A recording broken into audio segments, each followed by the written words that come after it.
میرے نبی کے گھوڑے سجل، سکب، سبحہ، مرتجل، مرتجز، لزاز، تراز، لحیف، یعصوب، یعبوب، یہ میرے نبی کے گھوڑوں. میرے نبی نے فرمایا اگر میری امت کو پتہ چل جائے کہ رمضان کیا ہے تو یہ تمنا کریں گے کہ کاش سارا سال ہی رمضان ہو. بڑا مشہور قول ہے حضرت علی کا، اسے یاد رکھنا. آپ فرمایا کرتے تھے علم جو ہے وہ مال سے ہمیشہ بہتر ہے.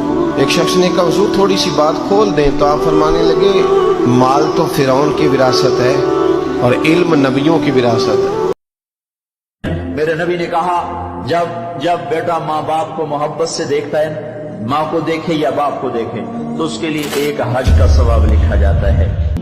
ایک چھوٹی سی سورت سارے قرآن کا خلاصہ ہے. یاد رہے گی تو فائدہ اٹھاؤ گے، نہیں رہے گی تو فقیرانہ آئے صدا کر چلے، میاں خوش رہو ہم دعا کر چلے. چلو تمہارا اتنا تو احسان ہے کہ بیٹھ کے سن لو.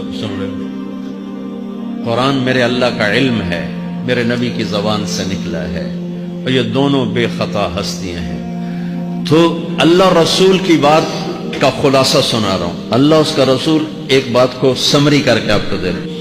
ان سب کا خلاصہ ایک چھوٹی سی صورت جس میں کامیابی ناکامی کی مہر لگا دی. قرآن نے قسمیں اٹھائی ہیں، یہ قرآن کی آخری قسم ہے. قسم اٹھانے سے بات طاقتور ہو جاتی. اللہ کو قسم کی ضرورت نہیں ہمیں سمجھانے کے لیے. پہلی قسم قرآن کی سورہ نساء میں فَلَا وَرَبِّكَ لَا يُؤْمِنُونَ حَتَّى يُحَكِّمُوكَ فِي مَا شَجَرَ بَيْنَهُمْ، یہ پہلی قسم. دوسری آخری قسم ہے قرآن کی